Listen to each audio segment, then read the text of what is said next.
اموی بادشاہ بنو امیہ کا سب سے حسین بادشاہ سلیمان بن عبد الملک،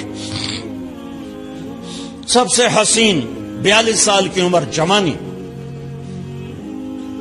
اس کی میت کو قبر کے قریب کیا گیا تو ہلنے لگا تو اس کے بیٹوں نے کہا ہمارے ابا زندہ ہیں، وہ سکتہ ہو گیا ہے، زندہ ہیں۔ عمر بن عبدالعزیز رضی اللہ رحمت اللہ علیہ فرمانے لگے ارے بھتیجو زندہ نہیں ہے، قبر کا عذاب جلدی شروع ہو گیا ہے، بل عجل اللہ بالعقوبہ، چھپاؤ، جلدی چھپاؤ۔ عمر بن عبدالعزیز جس تخت پر بیٹھے اس پر سلیمان تھا، اس پر ولید تھا، اس پر عبد الملک تھا، ان تینوں نے اپنے من کو راضی کیا، عمر بن عبدالعزیز نے اپنے رب کو راضی کیا۔ جب عمر بن عبدالعزیز کا وقت آیا مرنے کا تو انہوں نے بلایا رجا بن حیوہ سے، فرمایا کہ میں نے عبد الملک بن مروان، چاچا بھی تھے سسر بھی تھے، ان کی بیٹی فاطمہ سے شادی ہوئی تھی، میں نے اس کو قبر میں اتارا، کفن کی گرہ کھول کے دیکھا تو اس کا چہرہ قبلے سے ہٹ چکا تھا، رنگ کالا سیاہ پڑ چکا تھا۔ عبد الملک بن مروان گورا چٹا تھا، یہ جگہ سرخ تھی، کالا۔ پھر میں نے ولید کو قبر میں اتارا، اس کا بیٹا، 10 سال حکومت کی، اس نے 21 سال حکومت کی، اس نے 10 سال کی، ولید بن عبد الملک۔ میں نے اس کے کفن کی گرہ کو کھول کے دیکھا تو اس کا رنگ سیاہ ہو چکا تھا اور قبلہ کی طرف سے چہرہ پھر چکا تھا۔ پھر اس سلیمان کا واقعہ تو ابھی سنایا، پھر اس سلیمان کو قبر میں اتارا اور اس کے کفن کی گرہ کو کھول کے دیکھا تو اس کا چہرہ قبلے سے ہٹ چکا تھا۔ اب میں جا رہا ہوں، مجھے دیکھنا۔ پہلے تینوں نے حکومت کی پوجا کی اور عمر بن عبدالعزیز نے اپنے اللہ کی پوجا کی۔ انہوں نے ایک بڑا عجیب خطبہ دیا جب خلیفہ بنے، اے لوگو، بچپن میں شعر و شاعری کا شوق تھا تو میں شاعر بنا، تھوڑا سا اٹھان ہوئی تو علم کا شوق لگا، میں نے علم حاصل کیا، جوان ہوا تو فاطمہ بنت عبد الملک سے عشق ہوا، میں نے اس سے شادی کی، اب اللہ نے مجھے حکومت دے دی ہے، اب تم دیکھو کہ میں اس سے اپنے اللہ کو راضی کروں گا۔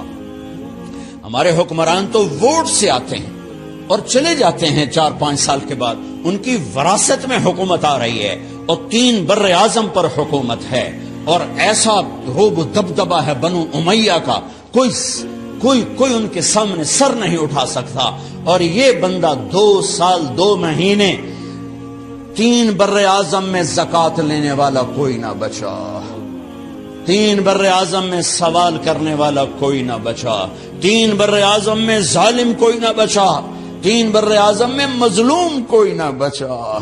لیکن خود کیسا رہا؟ گھر آئے، فاطمہ بڑے اچھے دن گزرے ہیں، اب امتحان ہے، میں تیرا حق نہیں ادا کر سکوں گا، طلاق لینی ہے میں حاضر ہوں، ساتھ دینا ہے تو میرے اپنے حق معاف کرو، اپنے حق معاف کرو۔ فاطمہ جیسی عورت انسانی تاریخ میں کوئی نہیں آئی، سیاسی لحاظ سے، سیاسی۔ دادا مروان بادشاہ، باپ عبد الملک بادشاہ، بھائی ولید بادشاہ، دوسرا بھائی سلیمان بادشاہ، تیسرا بھائی ہشام بادشاہ، چوتھا بھائی یزید بادشاہ اور اپنا خامند بادشاہ، 7 نسبتوں سے یہ عورت شہزادی ہے۔ کائنات انسانی تاریخ میں اتنی بڑی عورت کوئی نہیں آئی، سیاسی۔ فاطمہ کہنے لگیں عمر، میں نے سکھ کے دن تیرے ساتھ گزارے ہیں، دکھ میں تجھے چھوڑ کے نہیں جاؤں گی، جاؤ میں نے اپنے سارے حق معاف کیے۔ پھر حضرت عمر بن عبدالعزیز کی راتیں اور دن کیسے گزرے؟ فاطمہ بنت عبد الملک فرماتی ہیں 2 سال 2 مہینے میں وہ میرے بستر پر میرے ساتھ نہیں لیٹے، انہیں غسل کی ضرورت نہیں پیش آئی، مصلے پہ بیٹھتے اور روتے روتے وہیں سو جاتے اور روتے روتے وہیں سے اٹھتے، پر 3 بر اعظم میں ظالم کوئی نہ بچا، مظلوم کوئی نہ بچا، زکوٰۃ لینے والا کوئی نہ بچا، بھکاری بھیک مانگنے والا کوئی نہ بچا، 3 بر اعظم کو ایسے صاف کر دیا۔ یہ فیصلہ آباد بھی ان کی حکومت میں شامل تھا، چونکہ ملتان وہ بمبئی تک اور ملتان دیپال پور تک یہ سارا علاقہ ملتان میں آتا ہے، اور محمد بن قاسم نے ملتان فتح کیا ولید کے زمانے میں۔ اپنی حکومت کو اللہ کی رضا کے لیے استعمال کیا۔ کیسے استعمال کیا؟ سارے مال فاطمہ کا سارا زیور بیت المال میں ڈال دیا، تنخواہ پہ آ گئے۔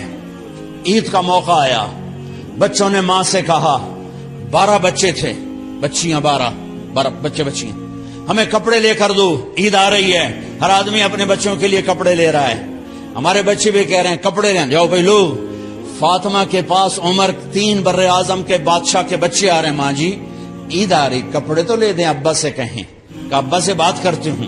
ابا تشریف لائے، خزانے لبالب بھرے ہوئے گندم کے ڈھیر کی طرح، کہ امیر المومنین بچے کپڑے مانگ رہے ہیں۔ فاطمہ میرے پاس تو پیسے نہیں، میں کہاں سے کپڑے لوں؟ بچوں کا کیا کروں؟ کبھی مجھے بھی نہیں پتا کیا کروں۔ اس کے پہلے 3 حکمرانوں نے لوٹ مار کے بازار گرم کیے، ظلم و ستم کے پہاڑ توڑے، اور آج اسی خزانے پہ ایک شخص بیٹھا ہے جو اللہ کو راضی کرنے کے جھنڈے گاڑ رہا ہے۔ تو فاطمہ نے کہا آپ ایسا کریں، اگلے مہینے کی تنخواہ ایڈوانس لے لیں، اس سے میں اپنے بچوں کو کپڑے لے دیتی ہوں، اور گھر کا خرچہ میں مزدوری کر کے گھر کی روٹی چلا لوں گی۔ ارے اپنی تاریخ پڑھو، صرف ڈرامے ہی نہ دیکھتے رہ جاؤ، صرف گانے ہی نہ سنتے رہ جاؤ۔ اور بھی دکھ ہیں زمانے میں محبت کے سوا، راحتیں اور بھی ہیں وصل کی راحت کے سوا۔ انہوں نے اپنے بلایا وزیر خزانہ مزاحم، اپنے غلام، ہاں بھائی مزاحم ہمیں بچوں کے کپڑے چاہیے، تو اگلے مہینے کی تنخواہ ایڈوانس مل جائے۔ وہ کہنے لگے امیر المومنین آپ مجھے لکھ کر دے دیں کہ آپ 1 مہینہ زندہ رہیں گے، میں آپ کو تنخواہ دے دیتا ہوں۔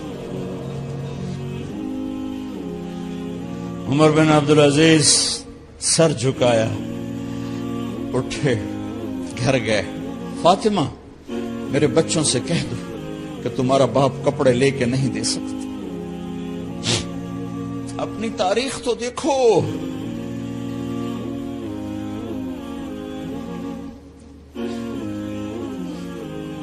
عید کا دن آ گیا، خلیفہ وقت عید کی نماز پڑھاتے تھے، نمازیں بھی خلیفہ وقت پڑھاتے تھے۔ بنو امیہ کا خاندان ملنے کے لیے آ رہا ہے، سارے سرداروں کے بیٹے، اعلی پوشاک، اعلی لباس، ملنے آ رہے ہیں۔ تھوڑی دیر بعد دیکھا تو بچے بھی ملنے آ رہے ہیں، امیر المومنین کی حیثیت سے بچے باپ کو ملنے آ رہے ہیں، اور ان کے جسموں پر پرانا لباس ہے۔ حضرت عمر انہیں دیکھ کر ادھر اپنے سرداروں کے بچے دیکھے تو زرق برق پوشاکیں، اپنے بچوں کو دیکھا۔ ارے اس باپ سے پوچھو جو سب کچھ کر سکتا ہو اور پھر مٹھی بند کر لے کہ نہیں میں نے حرام کی طرف نہیں جانا۔ بچوں کو دیکھا تو آنکھیں ڈبڈبا گئیں، آنکھوں میں آنسو آ گئے۔ فرمایا میرے بچوں آج تمہیں اپنے باپ سے گلہ تو ہوگا کہ آج ہمارے باپ نے کپڑے ہی نہ لے کے دیے۔ ان کے ایک بیٹے ہیں عبد الملک، ان سے بھی 4 رات آگے تھے، ان سے پہلے ہی فوت ہو گئے تھے۔ کہنے لگے ابا جان آپ کو مبارک ہو، آپ نے قومی خزانے میں بددیانتی نہیں کی ہے، آپ کو مبارک ہو۔ آج ہمارا سر بلند ہے، ہم شرمندہ نہیں ہیں، ہم شرمندہ نہیں ہیں۔ انسانوں کو کپڑوں پہ نہیں تولا جاتا۔ آج کا میرا دیس کمالدار اتنا فقیر ہو گیا ہے، اتنا چھوٹا ہو گیا ہے کہ وہ اپنا تعارف کروانے کے لیے 50 لاکھ کی گھڑی لیتا ہے،